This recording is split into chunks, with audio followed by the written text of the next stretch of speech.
pleasant day to everyone. Before we begin to discuss our topic, I would like to introduce myself and the other speakers as well.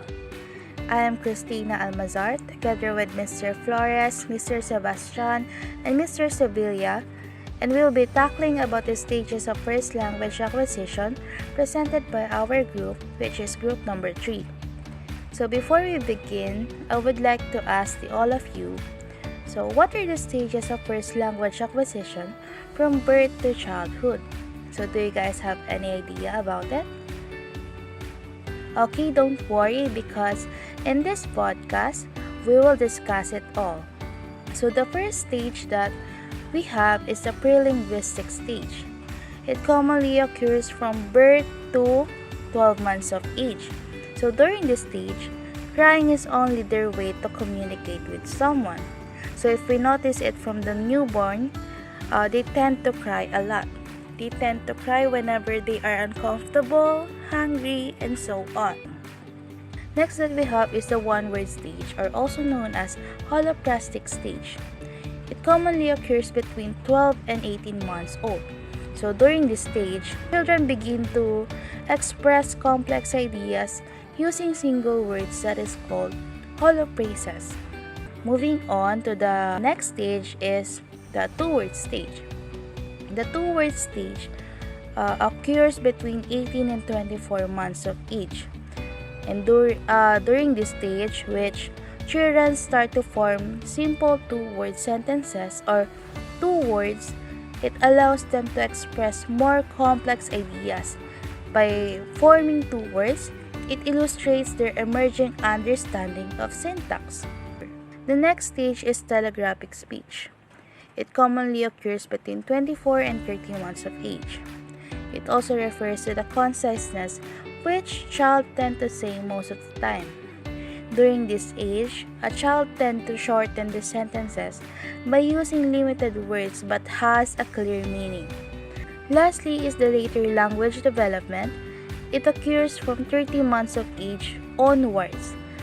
It refers to the continued refinement of linguistic skills, and during this stage, a child is able to use complex words and form sentences. They also begin to express their desires and also their reasonings by using conjunctions to connect their words. The developmental milestones. In pre-linguistic stage, crying is the earliest form of communication in newborns. Although crying is not linguistic, it serves as an important means of signaling needs and eliciting responses from caregivers. Next one is cooing and babbling. Cooing and babbling is typically occur around 2 to 3 months of age. It involves the production of vowel sounds such as oo and ah. Next one is the one-word stage, wherein overextension is where children use a single word to refer a broader range of objects or actions than is typically in adult language. For example, a child might use the word dog to refer all four-legged animals, other word ball to refer any round objects. Also in one-word stage, underextension is where they use a word in a more limited way than is typically in adult language. For example, a child might use the word bottle to refer only their own bottle rather than all bottles. Next one is two-word stage, the pivot-open construction. Pivot-open construction where one word is combined with a variety of other words to create a different sentences. For example, a child might use a pivot word one in combination with different open class words such as a cookie, toy, or milk to express different desires. This flexibility in word combination demonstrates that the child is growing understanding of language structures and the ability to generate novel sentences. Next one is in telegraphic speech. Telegraphic speech occurs between approximately 24 and 39 months of age and is characterized by the production of multi-word sentences that resembles the structure of adult language, albeit in simplified form. During this stage, children begin to use more complex sentence structures, including the use of subjects, verbs, and objects. Next one is later language development and metalinguistic awareness. Metalinguistic awareness is the ability to think about and reflect on language itself. Metalinguistic awareness allows the children to understand that words are arbitrary symbols that can be manipulated and played with. For example, child might enjoy creating rhymes, puns, or jokes, demonstrating their ability to think about language as an object of study. So before we answer our question in number 3, I want you to imagine a baby learning to speak. Do they learn the same way regardless of the language they're exposed to? If your answer is yes, you are right, because language acquisition is the process by which humans learn to understand and use a language. While there are universal stages, the pace and specific features of language acquisition can vary significantly across cultures. While babies across the globe may coo and babble with similar sounds, their language journeys diverge as they progress. The one-word stage, characterized by single-word utterances like milk or bowl, marks the beginning of intentional communication. As children move to the two-word stage, they start combining words into simple phrases like one cookie or doggy bark, showcasing early grammar development. This is followed by telegraphic speech, where children use short, grammatical incomplete sentences resembling telegrams like "Mommy go" or "Car go beep." These stages demonstrates their understanding of word order and basic sentence structure. As they enter the early multi-word sentence stage, children craft more complex sentences, incorporating subject, verb, object structures and expanding their vocabulary with prepositions and conjunctions. This pace reflects their growing grasp of grammar and sentence construction. Finally, later language development involves refining grammar, expanding vocabulary, and mastering the nuances of language in social situations. This continuous process of learning and refinement shapes children into fluent communicators. The universality of language acquisition stages is not absolute. Cultural and linguistic factors influence the pace and specifics of a child's language development. Babies learning tonal languages like Mandarin Chinese develop the ability to distinguish tones earlier than those exposed to non-tonal languages.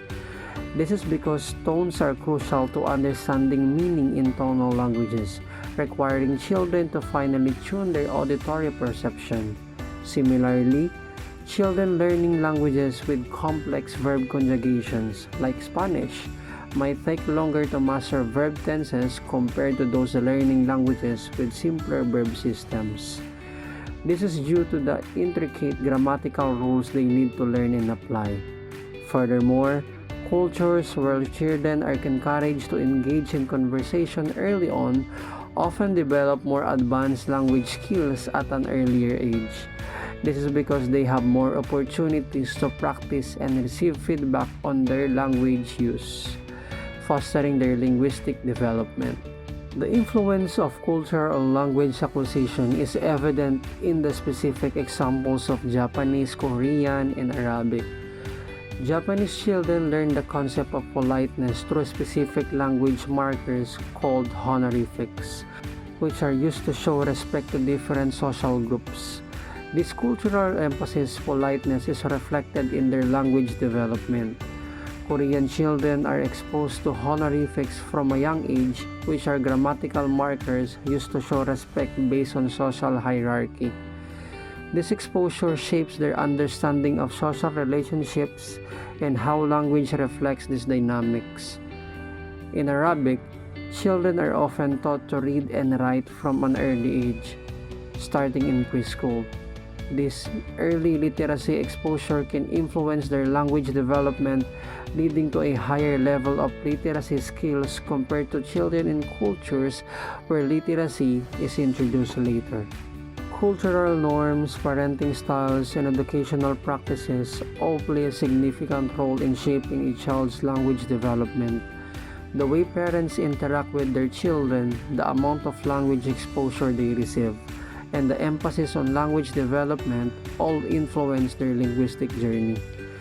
Some cultures emphasize direct instruction and explicit language teaching, while others rely on natural language immersion.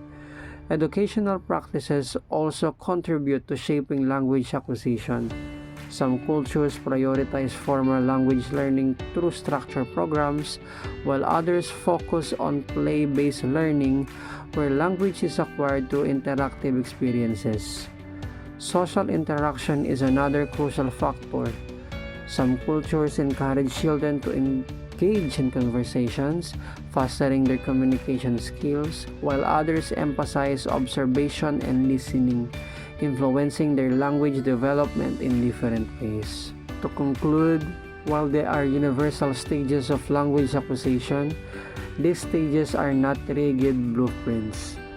Cultural and linguistic factors add layers of complexity and variation, shaping the specific path of language development.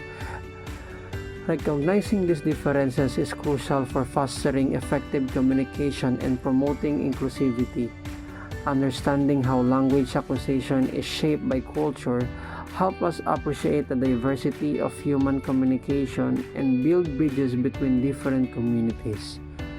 By acknowledging the cultural influences on language development, we can promote a more inclusive and understanding world. And that's all my part. Thank you. How can deviations from the typical stages of acquisition indicate potential language disorder? Deviations from the typical stages of language acquisition can be predicted in various ways. It allows us to address these conditions. With the help of this, we can act and take an early prediction and take actions about it. Here are the signs and symptoms. First is delayed milestones. Delays in achieving milestones such as bubbling, first words, or word combinations may give a hint of language disorder. For instances, children usually start speaking their first word around 12 months. Delay beyond this age could be a sign of developmental conflicts. Next is unusual patterns. Language development usually follows a predictable sequence if a child exhibits atypical patterns, such as relying on gestures instead of words well past the expected age, or showing an unusual progression from simple to complex sentences. It might indicate a disorder. Next is a limited vocabulary. A restricted or slowly expanding vocabulary compared to peers can be a sign of language disorder. While typical children rapidly grow their vocabulary, those with language disorders might have a more limited or slower vocabulary development.